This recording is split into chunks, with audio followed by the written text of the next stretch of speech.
Hello everyone. Today I will show you a crime drama thriller film from 2020 titled Run, Hide, Fight. Spoilers ahead. Our protagonist is Zoe Hull, a teenage girl that struggles with the death of her mother. In fact, she thinks she can still see her around and even has whole conversations with her. This has caused her to shut down emotionally and has also put some strain on her relationship with her father Todd, who is trying his best to connect with her through activities like teaching her to hunt. It is during one of these hunts that he passes on some important wisdom to her. She must always take care of unfinished business. The advice resonates with Zoe, so when her shot doesn't finish off a deer, she ends its suffering by hitting its head with a rock.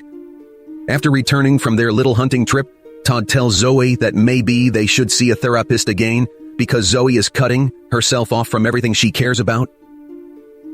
This comment angers Zoe, and they start arguing over it for what obviously isn't the first time. Luckily, they are interrupted by her best friend, Lewis Washington, who has come to pick her up in his car.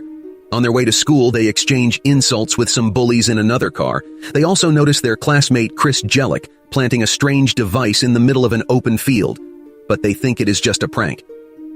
At school, Lewis tries to ask Zoe to prom, but Zoe dislikes the idea. Lewis thinks Zoe is shutting down too. This irritates her the same way it happened with her dad. She leaves for the bathroom after Lewis accidentally spills a drink on her and finds Anna Jellick moving the ceiling panels. Anna leaves the bathroom in a rush, so Zoe takes the opportunity to check the panels she had moved but finds nothing behind them. Several incendiary devices are set off around town, except for the one Kip Quaid leaves at the school's front office. Having so many fires burning at the same time means the roads are clogged, and first responders like law enforcement and firefighters are overwhelmed. At school, a van suddenly crashes into the cafeteria, carrying two armed teenagers, the leader, Tristan Voy, and Chris Jellick. They're soon joined by Anna Jellick and Kip Quaid, who are also carrying weapons. After shooting various students, Tristan asks everyone to use their phones to tell their parents what is going on. Lewis calls his mom and leaves a message telling her he doesn't have any regrets. Meanwhile, Zoe learns what is going on thanks to a wounded girl that enters the bathroom and dies there. She escapes by crawling through the bathroom ceiling and falls into the school kitchen, where the cook is also hiding. When Chris comes to investigate the noises, the cook tries to confront him, but he shoots her. Zoe leaves the building through the back door after he is gone. After everyone is done talking to their parents, Tristan borrows a phone and calls the school's front office to tell them about the shooting. The rules say they need to confirm the information before they can call lockdown, so Tristan asks all the students to live stream with their phones and tells the video hosting companies not to interrupt the streams, or he will have to shoot people.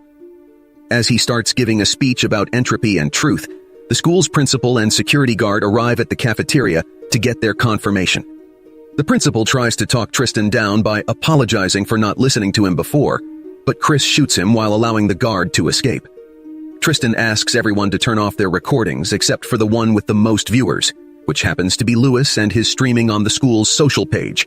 He is tasked with following Tristan around and recording everything, and the hostages are ordered to barricade the hole the van made on the wall. Outside, Zoe considers leaving but comes back when she hears voices. She stops a group of students from entering the school and warns them of what is going on. They all leave except for Zoe's friend Cora, who accepts helping Zoe warn the other classes that are still inside. One of the teachers thinks they're pulling a prank and ignores them. So to have better luck with another classroom, they break a window. This time they are heard, and the whole class escapes through the window while Zoe activates the fire alarm. This proves to be useless because Anna goes into the electrical room to disable the alarm and cut off power. Right after the school's front office calls for lockdown, the homemade bomb Kip left there earlier explodes. The police finally arrive then, and Sheriff Tarsi starts closing the perimeter. The situation is finally making it to the news as well, although they are not showing the stream. They are recording from outside. Irritated, Tristan tells the phone camera that the public wants to see him, not some reporter. Meanwhile, Zoe is searching the school to tell any remaining students to get out, but Anna finds her and starts shooting at her. Her leg is wounded before she manages to run away and hide in a room filled with balloons that allow her to sneakily jump on Anna when she follows her. The girls fight for the gun. Zoe overpowers Anna and shoots her. With Lewis still recording, Tristan goes to the Spanish classroom to take those students with him to the cafeteria. The teacher tries to reason with him. Tristan responds by making her take off her blouse. He is about to touch her inappropriately when Lewis interrupts him by saying he has some questions from the watchers, effectively taking Tristan's focus away from the teacher. He wants as much attention as possible, so he is willing to answer those questions. Tristan explains this plan took him 14 months to make it sing, since he had to research the building blueprints, gather the weapons, etc. A police officer visits Tristan's house to talk to his parents, only to find the mother dead. Her neck had been cut open. In the meantime, Zoe's dad hears the news about the shooting on the radio and decides to drive to the school with weapons loaded in his truck. In the cafeteria, Chris is in the middle of talking to the voices in his head when hears on the news that the cops have arrived. So he goes to the hole on the wall and shoots at them. Tristan hears the gunshots and decides to return, taking the whole Spanish class with him. Zoe sees them in the hallway, and when Kip walks in the opposite direction from the group, she decides to follow him. He is trying to get to another classroom filled with students, so Zoe appears in front of him to call his attention and get him to chase her. She takes him through a slippery floor, and after he falls, she unloads a fire extinguisher on his face and also hits him with it. Kip is dragged to the auditorium and handcuffed to a chair, and he confesses to Zoe that he is doing all this because of a bullying incident in middle school that, in his eyes, has never ended. Zoe thinks he is disgusting and pathetic for using that as an excuse for cold-blooded murder. After taking his shotgun, Zoe comes across another group of students with their teacher. Wanting to help them escape, she borrows a phone and calls Cora, who hands her phone to the sheriff so they can coordinate a plan. Sheriff Tarzi tells the reporters to record him instead of the school before calling Tristan's phone. He distracts him with conversation while Zoe safely guides as many groups of students as possible to the exit. However, her rescue appears on the news, which allows Tristan to discover the ruse. So he hangs up on Tarzi and proceeds to call his teammates. Zoe has Anna's phone, so she answers his call. Tristan tells her to show herself or he will start shooting people. He even kills a student as proof. After telling him she will be there, Zoe returns to the auditorium and frees Kip, who is feeling guilty for what he has done and wants to die now. Zoe tells him he should be in charge of his legacy and convinces him to cooperate, so she hands him back the shotgun, while Todd sneaks into the school grounds and gets his weapon ready to help his daughter. Zoe makes it to the cafeteria, and Tristan starts asking her questions for the stream. A furious Chris wants to kill her because she shot his sister, but Tristan won't allow it. He believes everything must happen at the right moment. They are suddenly interrupted by Kip, who after an exchange of insults with Chris and Tristan, shoots his shotgun, only managing to hit Tristan on the shoulder before Chris kills him. Lewis gets hurt in the exchange.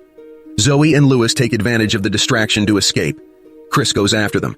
They hide in the Spanish classroom, and while Zoe checks on Lewis's wound, they confess their feelings for each other.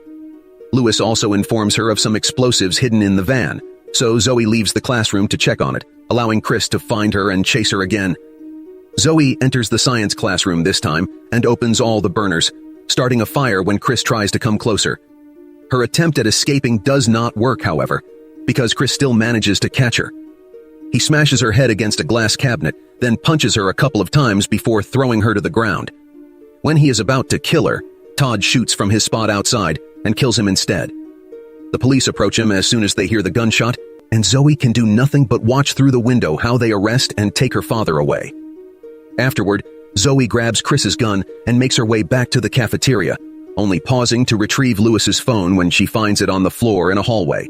She sends Tristan a picture of Chris's body, causing him not to talk to her anymore. So instead, she hijacks the stream and tells Tristan the world will remember her, not him, which enrages him. Tristan grabs one of the explosives from the van and gives it to a student that he drags out of the cafeteria with him. Zoe sees them leave, so she takes the chance to go in and tell all the hostages to run now that Tristan's gone. There is still the little issue of the bomb in the van, which Zoe solves by putting the shift in reverse and jamming the gas pedal with Chris's rifle. This causes the van to move outside and explode in the parking lot. SWAT uses this opportunity to enter the building, and they mistakenly arrest Zoe while she is trying to find Tristan.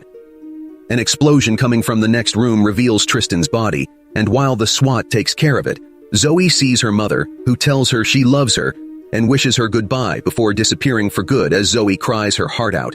Outside the school, Sheriff Tarzi frees Zoe, shakes her hand, apologizes for the incorrect arrest, and praises her actions. Zoe responds by asking him to allow her to see her father. Todd is inside a police car, handcuffed, but he still has a heartfelt talk with his daughter.